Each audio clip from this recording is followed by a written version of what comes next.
Hello, my name is Kiki Dickinson, and I'm here with Building Healthier Communities as the navigator and manager. And I'm really excited to have Kathy Barrett here with us. She is going to talk about helping picky eaters become food explorers. And I definitely know this is going to be a hot topic for a lot of families. And I'm going to have her introduce herself and then I'll share the screen. Hi, I'm Kathy. I'm an occupational therapist here at St. Croix Therapy, and a few years ago, I was trained in feeding because we needed another occupational therapist who knew more about feeding here at the clinic. And I wasn't very excited about it at the time, but once I took the course, it was really interesting, and I learned so much about how so many different parts of child development contribute to feeding. So it's cognitive and it's social and it's emotional and it's physical. There are all these different things going on underneath feeding. It's a lot more complex than what we think. So it's a fun thing to learn more about. Sounds good. It's definitely been something you've been passionate about lately and having some good success stories and everything, right? Yes. Okay, we'll go ahead and share the screen here, and then we'll, from the beginning. Okay. All right, so now they can still see you, Kathy, and then I'll just click this when you're ready to switch Mhm. slides. So, So this summer we'll be doing a food group. What we have found is that kids learn quite a bit better when peers are involved. It's one thing if an adult tries to get them to try a new activity, they're much more likely to do things when their peers are modeling the behavior. So we've had really good results using small groups. And sometimes we are able to schedule that during regular therapy sessions, but not always. So it's nice to have a time to do a small food group to learn more about foods. should I go to the next slide? Yes. Okay. Hold on, operation error here. Okay, I'm sharing and I need to go on to the next slide. There we go. Okay. So the challenge is when kids are picky eaters, it can get really stressful for parents. Parents are really concerned about making their food sure their children have enough food intake to grow and develop properly. Many children are picky eaters, and there are a lot of components to eating, like I mentioned earlier, sensory, motor, and emotional components. What we know is that feeding is appetite driven for the first 4 to 6 weeks of life. So it pretty quickly becomes not automatic, not appetite driven, but affected by things that kids are learning and associating with feeding. Um, and then, So at first it's appetite driven, they're hungry, and then yes, after they'll that it's eat when other they're things. hungry. And Okay. after that, they learn, they might start associating certain things with eating. Or if they're distracted or Hmm. noise, or I Hmm. remember my daughter, I tried to be nursing and she always have to pull the blanket down and look around and right. So there's Right, all right. those things. But the part when you talk about is mealtime can be stressful. Like I do birth of three, right? And I always tell families like in the beginning when they're introducing the eating, it's like don't worry what they eat, just stay happy and smiley. But it's hard because then you're feeling stressed, like you said, that you're Yes, supposed to be feeding yes. your kid and they're supposed to be getting vegetables and all these things. But ultimately, if you look stressed, then they'll be stressed, Right, right? Okay. right. All right. Cool. So the SOS approach is called the sensory. No, I'm blanking out. Three. Sequential. Oh, yeah, sequential something. We'll get back to you on Anyway, that. Yeah. it's based on desensitization, which is, I think, really the best way for kids to learn. The other approach, it's not very popular. It's kind of more cognitive and behavioral based, and it involves, I think, pushing kids a little bit harder. The SOS approach, sequential oral sensory approach. Um, and this approach is play-based and it's child-led. We never force kids to eat. That's the first thing I tell kids when they come here for feeding therapy is that we will never force them to eat anything. And the number one thing I tell parents to start out with is to remove the pressure from the situation. So pressure doesn't work in helping kids try foods. Pressure can lead to battles with kids. And if you get into a power struggle with your kid regarding food, the kid is always going to win. You are never going to win. So it's a losing situation from the beginning. So backing off on the pressure is really important. And that can be hard to do. And also, some people think that even positive, what you think is positive reinforcement, a child perceives as pressure. So it's completely non-judgmental. There's no judgment on what the kid eats. You present the food, they eat what they want to eat, and that removes the pressure from the situation. You're not like saying if you eat this, then you get this kind of thing. Right, no Okay. No rewards, rewards. no pressure. Okay. Okay. There are quite a few steps to eating in the sequential oral system, starting with just tolerating having the food around. And that we do have children who cannot be in the same room as the food. Um, we do have kids who won't come to the table if a non-preferred food is at the table, even if it's on another family member's plate across the table from them. So the first step is just tolerating them being around it. I had one child who was so stressed out about eating that she would not come into the kitchen where we normally do food school. And so we started out in other rooms and we would take a basket and make kind of like a picnic and make it fun. And then just very gradually, we're able to get her into the kitchen when she was in a calm state and she could start associating that with food in a calm situation. So then it's interacting with the food, smelling the food, touching the food, and tasting the food. And tasting starts with even just bringing it to their lips for a second. They could just bring it to their lips and take it away. Or taking what we call a little snake lick. So they just stick out their tongue and take a quick taste of it. Um, so we don't go straight into putting it into their mouth and chewing it. After that, they can put it in their mouth because it will taste different in different parts of their mouth compared to the tip of their tongue because of our taste receptors are located in different places. And then it's always okay to spit it out. Um, I remember like you can have like a spit bucket or yep, something. we usually have a spit cup, Spit cup. and if they don't want to chew it and swallow it, they can spit it in the cup. We also put a learning plate. It's just a paper plate on the table, which if they're not ready to eat the food, maybe they smelled it, touched it, tasted it, licked it, but they don't want to eat it, they can put it on the learning plate because they're just learning about it. They're not quite ready to eat it. So it goes onto the learning plate. It's still there.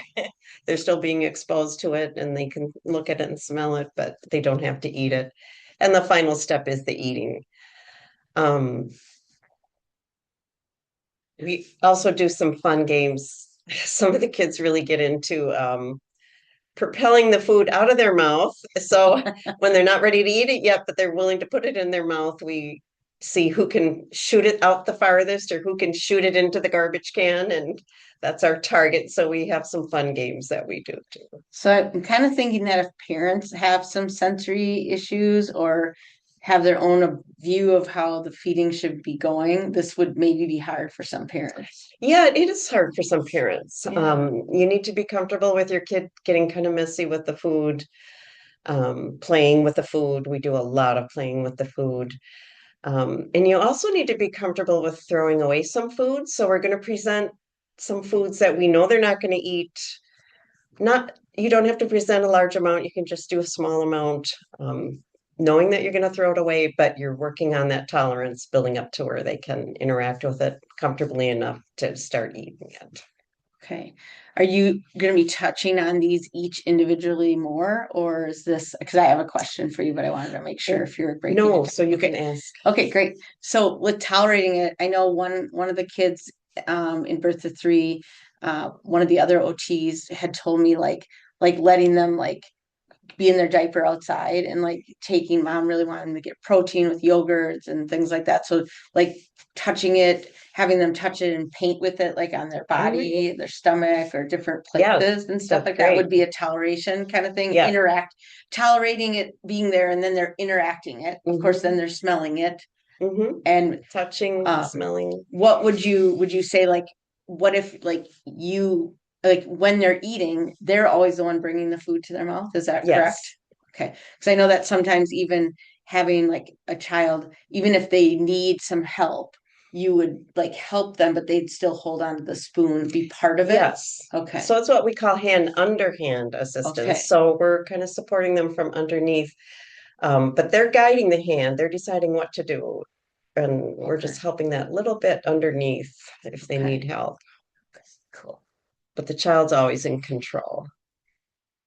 In the food school sessions, we go through a routine. We start out with what we call heavy work so kids can get this proprioceptive or deep pressure input into their bodies, which is calming for everyone. So we start out with sensory activities that we know are calming, which could be in the gym or outside, and it could be activities like jumping on the trampoline, crashing in the crash pads, different activities like that, doing obstacle courses.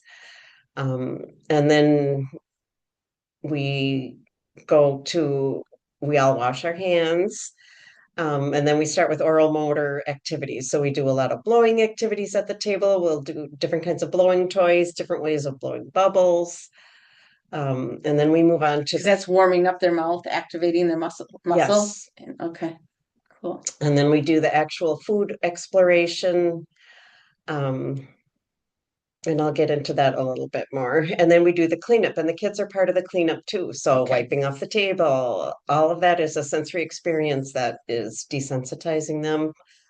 Um, the foods that they don't eat, they either put it on the learning plate or they put it in the garbage. So they're still interacting with it, even if they don't eat it. Yeah. They might have to touch it or it might rub up against their hands while they're putting it in the garbage. And that's Right. something you can do at home as well. If you have like a compost bucket and everybody scrapes their own plate into the compost bucket. So what isn't eaten, the child is still interacting with it.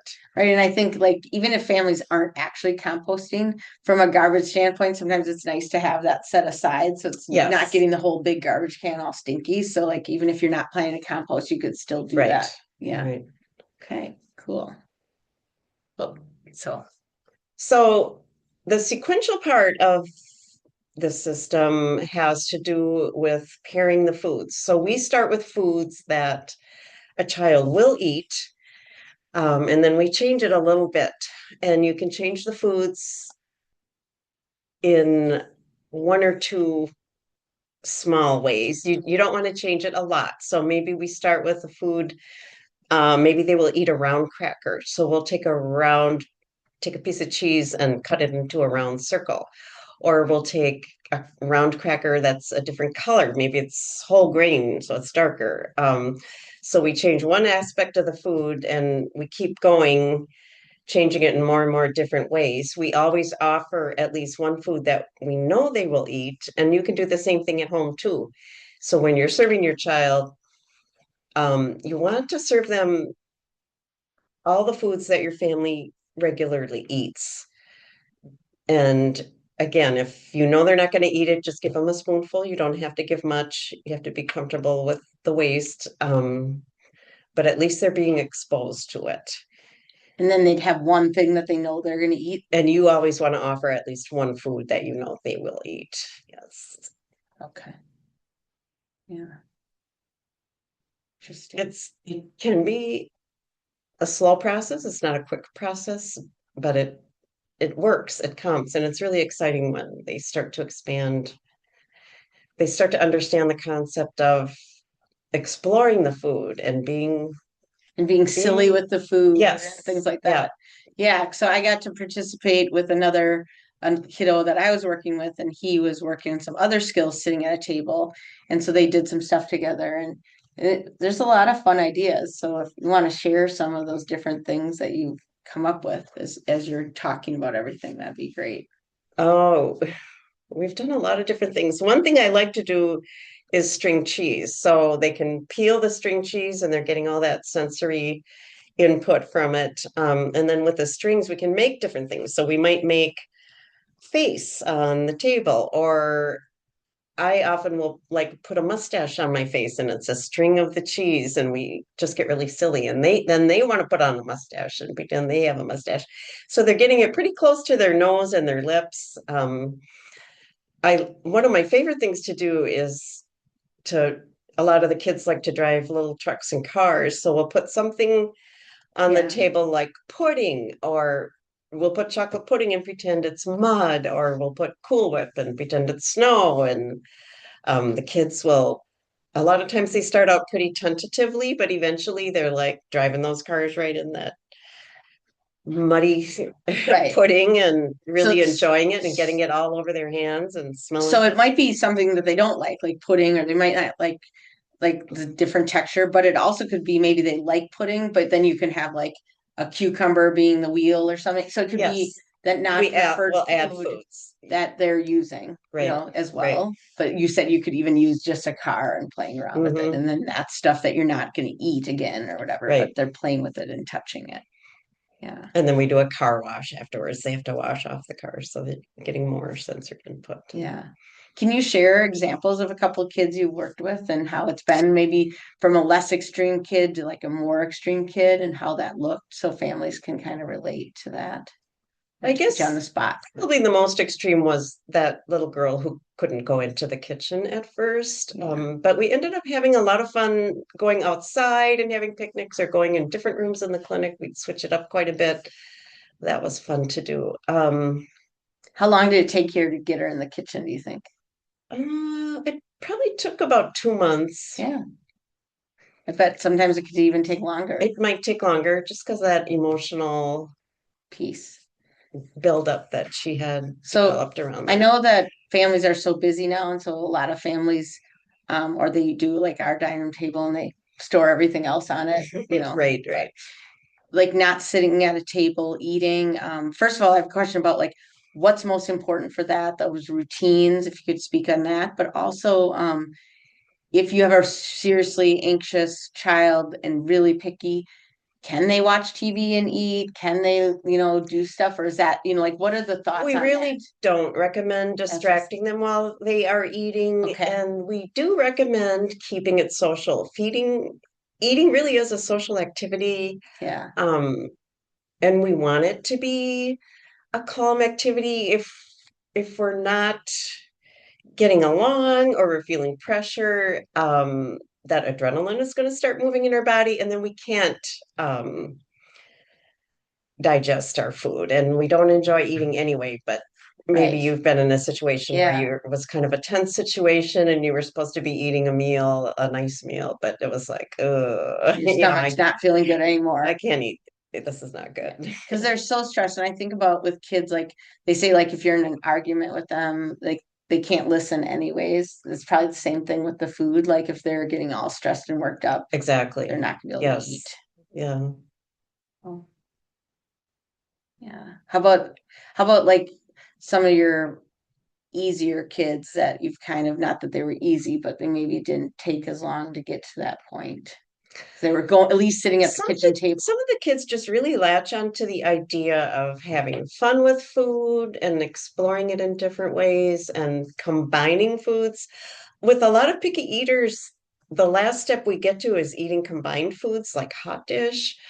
If it has mixed textures, it can be really hard for kids to eat. But some kids really get into that idea of combining foods, and sometimes in funny ways, things that I mean, I have eaten a lot of strange things because Yeah. I'm trying to encourage the kids, and they're like, well, what if we tried Cheetos with, I don't know, gravy or something? I'll Yeah. be like, okay, Let's and try I'll that. try it and like, let's see what it tastes like. And And so you do one-on-one therapy, here at St. Great Therapy, and other clinics do the same thing. They do one-on-one, but right, also groups.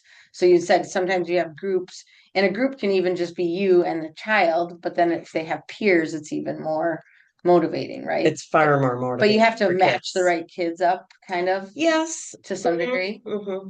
But then maybe one kid is really struggling more than the other, but then they can that one kid who's feeling like maybe because I'm sure there's a lot of shame involved and stress involved in this, that they're not eating and they're picky and so then if they're helping another child or they're like, oh well, my mom and dad might think I'm picky, but this person's even more picky. And then the really extremely picky kid maybe is getting the support from those other kids. So I could Right. see how that would be really, And really they're a helpful. lot more likely to try the food if they see a peer modeling that behavior, Yeah, more so than if an adult models the behavior. right, right. Another thing we do here is we do some gardening in the summer, and kids are way more likely to try a food if they've been Of growing it. watering it. They planted it, they're watering it, they've been watching it grow, and now it's a little tomato, and they're way more likely to try it. Yeah, so that's something families could do.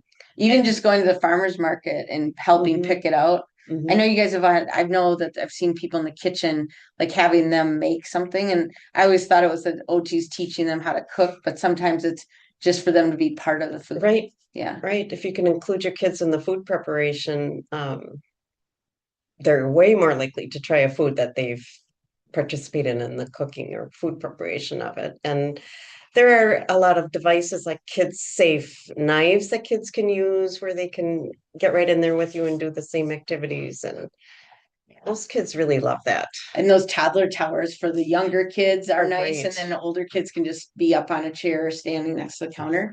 Here's our guest here as well, Brittany. So she's going to join us. We kind of went through the SOS approach and talked about it. And then we were now just starting in ideas and things like that. So I'll let you And and Kathy kind um, of take it from there.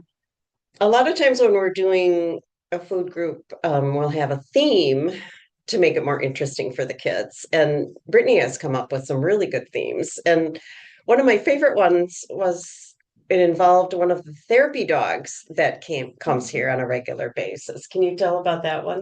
Yeah, so it's also showing like different foods that humans can eat that also dogs can eat. So it was kind of making the therapy dog be a part of it, and as well as the kids. And it was showing like, yep, you can have bananas, so can therapy dogs. They can have bananas too. So it was just that connection. And then the dog was there, and it was really cool because not only were they trying the foods, they were also going to the dog and feeding the dog too, So which they had to was touch the so food they to had to give touch it. the food to give it to the Right. therapy dog. And Right. so, or like certain foods, like the dog would be really excited. And so then to just kind of show, like, oh, yep, see, they're really excited about this. So the dog wasn't. So just kind of giving them that another example of like another relatable thing of like, oh, yeah, I get excited with this food. Or, yeah, this food gets me a little nervous too. So it's just kind of finding that relatable core. Yeah. So I was explaining about how we had sometimes we'll be one-on-one with kids, a therapist and a child, but then you've kind of brought them into like the therapist and the child with a group. And so if you want to just talk about how that happened and different themes that you've had, Yeah. and success stories and things that have been struggles. So Yeah, it's been amazing. There's so what I do is I go to each of the therapists, and with each client, they have a little like what foods they like, what foods they don't like, what foods their goal is to work on. And then I incorporate that, and then I'll go and kind of see the kid's interests. So one kid is really interested in soccer, one kid's interested in dinosaurs, and another kid is interested in princess. So each week I kind of go with each of their favorite things. And then, so like for soccer, for instance, we did it where I made like a goal out of pipe cleaners. And then we did round foods. So like it was a blueberry, a grape. And so like they tried the foods too, but like another step was doing the blowing aspect. And that just really calmed them down. So like instead of eating it first, we take a blueberry and a straw and we'd blow it in the goal. And then next we'd have the grape, and then we'd use our fine motor, like we do the fingers, and kick the goal in. And then just as they were getting comfortable with the food, then they're like, okay, let's try a snake bite. Let's try taste it. One put a straw in the grape and sucked the juice out of it. So it's just kind of just those little things that made it really cool. For dinosaur, I've done like crushed up graham crackers and put the food underneath it. So kind of thinking, what would be good with graham crackers? Oh, I add some chicken. And just kind of just thinking of all those different things that connect with it. And then they find it fun because they're like, it's like digging up a fossil or dinosaur bone. And sometimes when they're not, when they're so picky, parents, I'm guessing that they sometimes in this question that any either of you guys could answer, but they stop kind of giving them those varieties because it gets exhausting. Like I remember even my daughter wouldn't even consider her that much of a picky eater, but I'd be like make all these like casseroles and stuff like that, and then she wouldn't eat it, and I'd just be like, well, forget it then. And so then just kind of so this is a nice way where you can explore without worrying about whether they're going to eat it too. So it gives them kind of a fun angle. So sometimes, we know that people can't do this for every meal kind of thing, but it's a nice way to have them explore with that and have fun. So cool. Yeah, another good thing of like different themes to incorporate is through books, like of course the Dr. Seuss Green Eggs and Ham, the amazing groups of like the sour grape, the couch potato. So using or dragons love to eat tacos. So having that story base with it and then kind of following along with the story, I feel really helps too with the food groups too, having that familiar storyline. And you did something with bacon. I smelled the bacon. What was that one? We've done breakfast. I mean, anytime we can incorporate bacon, I'm all therapists and me, to be honest, but the kids love it too. So it's a lot of breakfast. I'm trying to think of other things that we've done.